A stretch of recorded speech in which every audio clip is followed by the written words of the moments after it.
বেলপাহাড়িতে বাঘ বিশেষজ্ঞরা বাঘের গতিবিধি তদারকি করতে বেলপাহাড়িতে বিশেষজ্ঞরা এসে পৌঁছেছেন। সুন্দরবন ও গুয়াহাটি থেকে এলেন ৮ জন বাঘ বিশেষজ্ঞ।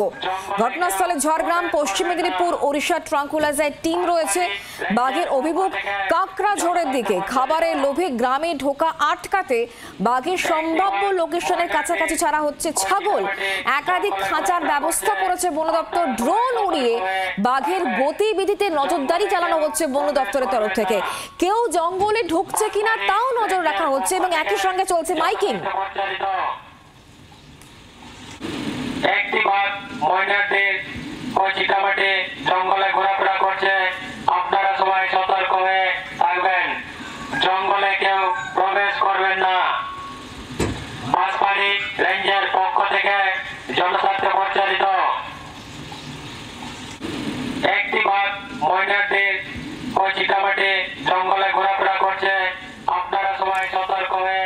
এইভাবেই কিন্তু মাইকিং চলছে এবং সেই সঙ্গে বন দপ্তরের তরফ থেকে একাধিক সতর্ক বার্তাও দেওয়া হচ্ছে। চরম সতর্ক বার্তা দেওয়া হচ্ছে বন দপ্তরের তরফ থেকে। গ্রামে গ্রামে কিন্তু নজর রাখা হচ্ছে। আমরা সবটা নিয়ে আরো জেনে নেবো, কথা বলবো। সৌরভ এই মুহূর্তে আমাদের সঙ্গে রয়েছেন, প্রতিনিধি টেলিফোন লাইনে। সৌরভ, ইতিমধ্যে ৮ জন বাঘ বিশেষজ্ঞ এসে পৌঁছেছেন বাঘ ধরার জন্য। কি চলছে এই মুহূর্তে? এই মুহূর্তে মূলত বাঘটাকে ট্র্যাক করা হচ্ছে। বাঘটা বেশ কিছুটা কাকড়াঝোড়ের দিকে এসে গেছে এবং ময়ূরঝান্না, দলদলি, চিরুগড়া, এই সমস্ত যে সমস্ত এলাকা আছে, জঙ্গল লাগোয়া এলাকা, এই সমস্ত গ্রামে যেমন মাইকিং করা হচ্ছে, ঠিক তেমনই তাকে ট্র্যাক করা হচ্ছে। তার খেলার লোকে কলার আইডি দেখে নিশ্চিত করে জানা যাচ্ছে কোন জায়গাটা। কিন্তু তার থেকেও যেটা গুরুত্বপূর্ণ বিষয় হচ্ছে এই বাঘটাকে আদৌ ট্র্যাঙ্কুলাইজ করা যাবে কিনা সেটা কিন্তু এই মুহূর্তে এখনো পর্যন্ত নিশ্চিত হয়ে ওঠা যায়নি এবং সে কারণেই বিশেষজ্ঞ টিম সুন্দরবন এবং গুয়াহাটি দু জায়গা থেকে এসে পৌঁছেছে। তার সঙ্গে উড়িষ্যাতে টাইগার রিজার্ভ ফরেস্টে তারা আছেন, ঝাড়গ্রাম বনাধিকারী যারা তারাও একই সঙ্গে আছেন। তারা মূলত প্রাথমিকভাবে এটা পর্যবেক্ষণ করে বুঝতে চাইছেন যে বাঘের গতিবিধি থেকে যে বাঘটাকে ট্র্যাঙ্কুলাইজ করা সম্ভব কি সম্ভব নয়।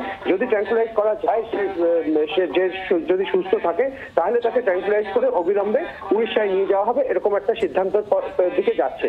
আর পাশাপাশি বাঘ যাতে লোকালয়ে যাতে না চলে আসে তার জন্য একাধিক গরু, মহিষ এবং ছাগল মজুদ রাখা হয়েছে। মাঝে মাঝে সেগুলোকে জঙ্গলের দিকে ছাড়া হচ্ছে। বুঝতে পারছি সৌরভ, তুমি নজর রাখো। ধন্যবাদ। বাংলার আওয়াজ, বাঙালির আবেগ, জি 24 ঘন্টা।